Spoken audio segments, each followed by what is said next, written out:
Allez, bonjour à tous, j'espère que vous allez bien. Aujourd'hui, on va parler de pas mal de choses intéressantes. On parlera trading, position court, moyen, long terme. On parlera de positions que j'ai prises. On fera une assez grosse update. J'aime bien le marché. Ce que je vois ici, le marché redevient intéressant, en tout cas un peu plus que ces 2 derniers mois. Donc voilà, j'aime bien le marché, ce qu'il est en train de nous faire. Pour moi, il y a des opportunités à prendre. On parlera de tout ça dans cette vidéo. Alors, avant de commencer l'analyse sur le marché, je vais vous partager une offre que j'ai mise en place. Ça va faire 2 ans que j'ai commencé sur YouTube à partager mes analyses et à échanger avec vous au quotidien. Je fais presque une vidéo chaque jour. J'ai accompagné clairement des milliers de traders et investisseurs, que ce soit via YouTube, via Discord, via messages privés. J'échange énormément en messages privés, via également mes programmes, d'accord, devenir trader et crypto investor.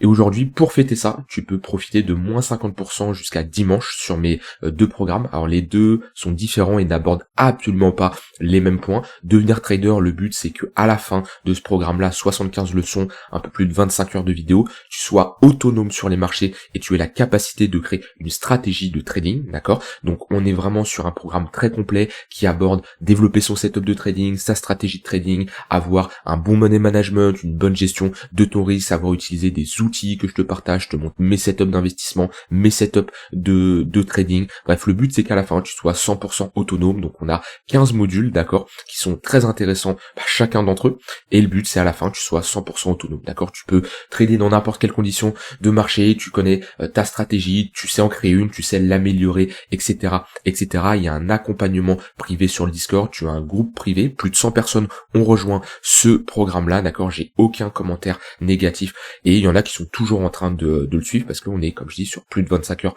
de vidéo, donc c'est pas en 2 jours que tu vas retenir tout ça, d'accord. Le but c'est que tu apprennes, que tu retiennes et que tu puisses appliquer de ton côté, d'accord. Donc ça demande quand même des semaines d'apprentissage, mais dans tous les cas il y a un groupe privé avec un accompagnement de mon côté sur le long terme. Je te guide pas à pas, je te laisse pas seul dans ton coin.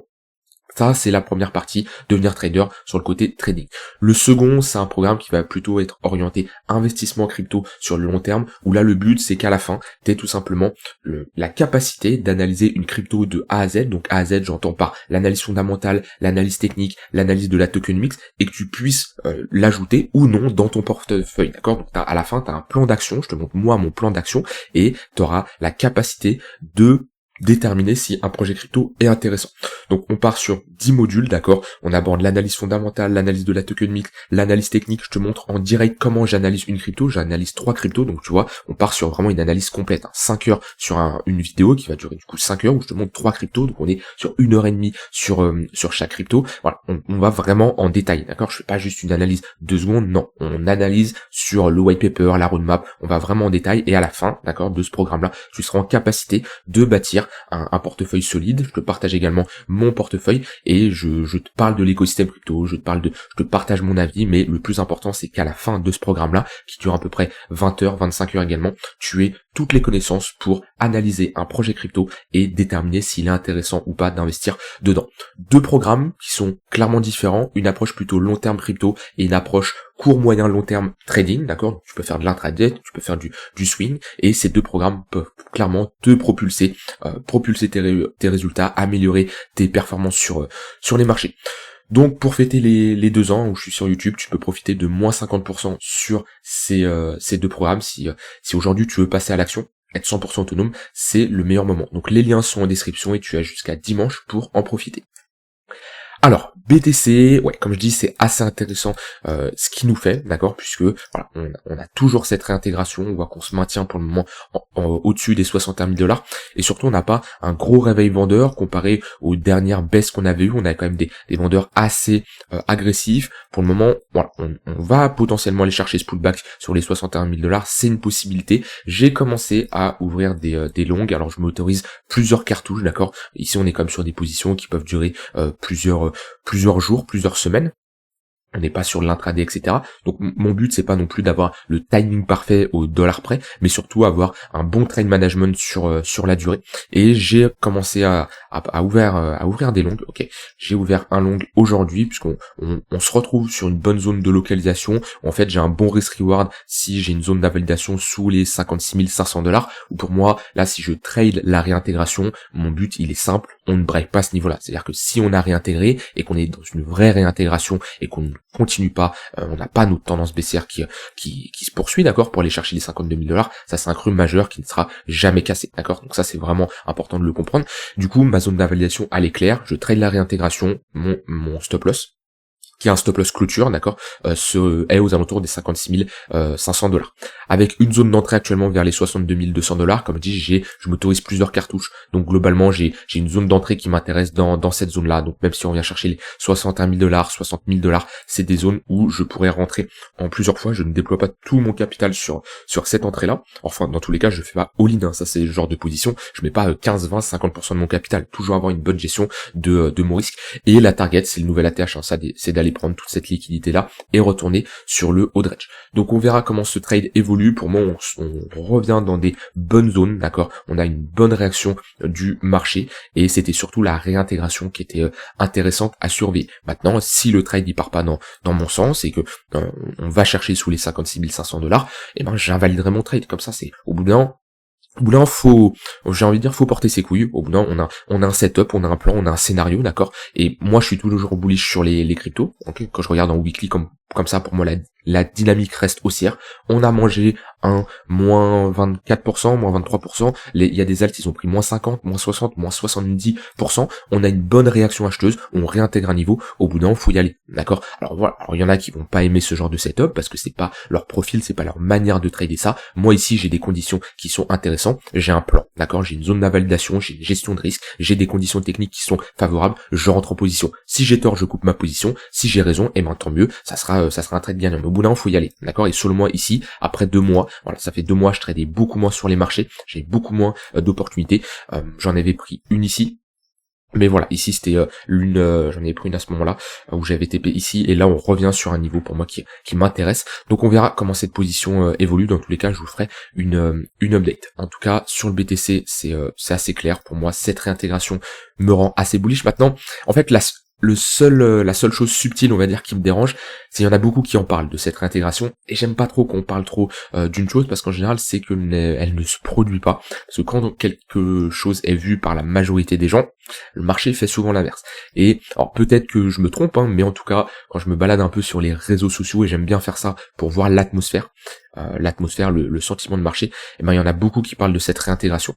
Donc à voir comment le marché évolue, mais en tout cas d'un point de vue technique, c'est assez intéressant ce qu'on a fait, le fait d'avoir une réintégration et surtout avec une impulsion aussi bullish.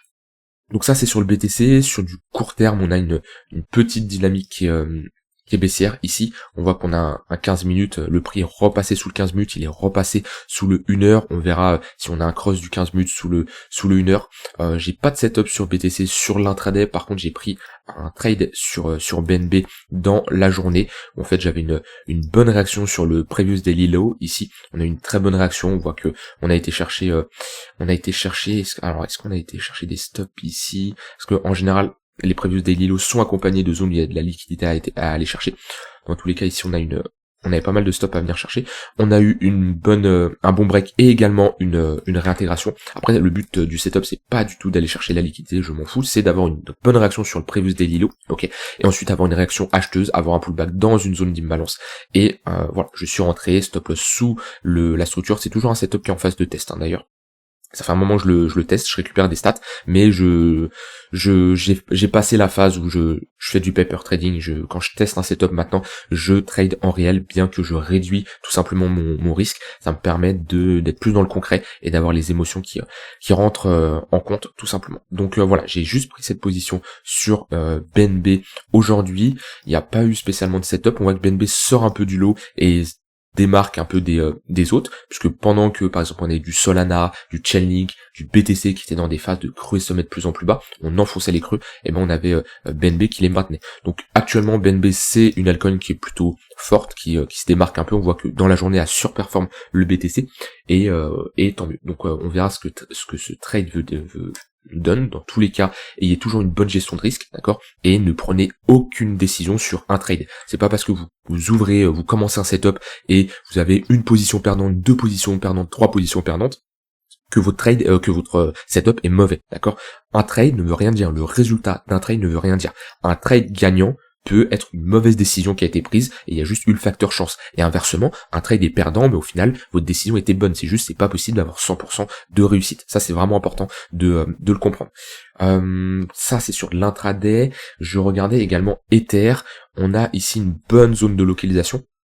Au niveau de notre tunnel 15 minutes point pivot daily, on a une dynamique 1 heure qui est bien baissière. On a pour le moment une réaction acheteuse, mais ce que je vais surveiller, c'est si on va chercher cette zone de localisation vers les 3040 $. Si j'ai une divergence baissière suivie d'une réaction vendeuse, ça serait une zone où je pourrais clairement chercher des shorts. Donc, très bonne zone de localisation, on n'est pas très loin, d'accord. Donc voilà, on patiente, ça sert à rien de rentrer ici alors que j'ai aucune raison de rentrer ici. J'observe, j'ai ma zone ici. Si on y va, j'observe comment le marché réagit. Si on break cette zone, j'ai une bonne confluence également vers les 3080 $. Ici, bonne confluence entre tunnel 1 heure et point pivot weekly. Alors ça, c'est pour chercher des positions short. Je me positionne pas n'importe comment. J'ai ma zone de localisation. Ce que je veux, c'est une réaction vendeuse. Ça, c'est pour Ether. BTC, j'ai une confluence également vers les 63 000 $, qui est une bonne zone de localisation. À voir comment le marché y va et ce que le marché me donne.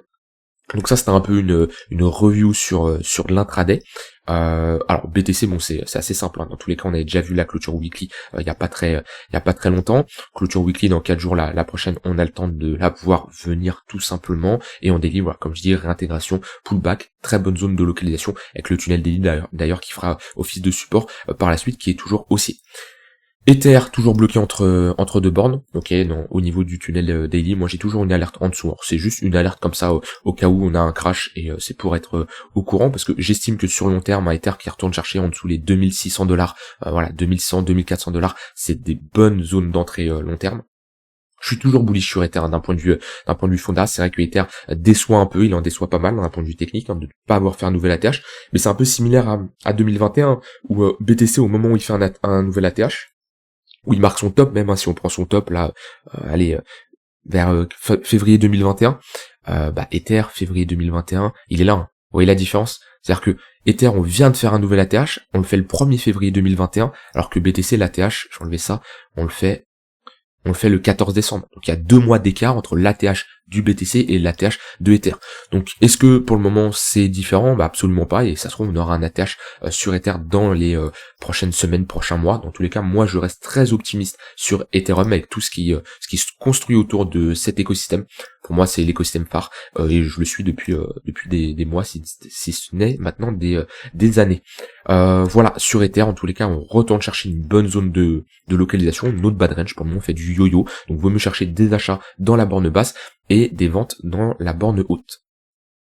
Donc BTC on a vu, Ether on a vu, je voulais parler également de Total 3 et de la Bitcoin dominance. Bon, Total 3 on est toujours sur ce niveau de support, on le réintègre pas et on voit que c'est assez rapidement racheté au niveau des bougies. Ce qui est intéressant c'est de voir Other qui s'est un peu démarqué les dernières semaines, derniers mois. En fait Other c'est quoi? C'est l'ensemble des altcoins en excluant le top 10. Donc on exclut le Solana, le BNB, etc. etc.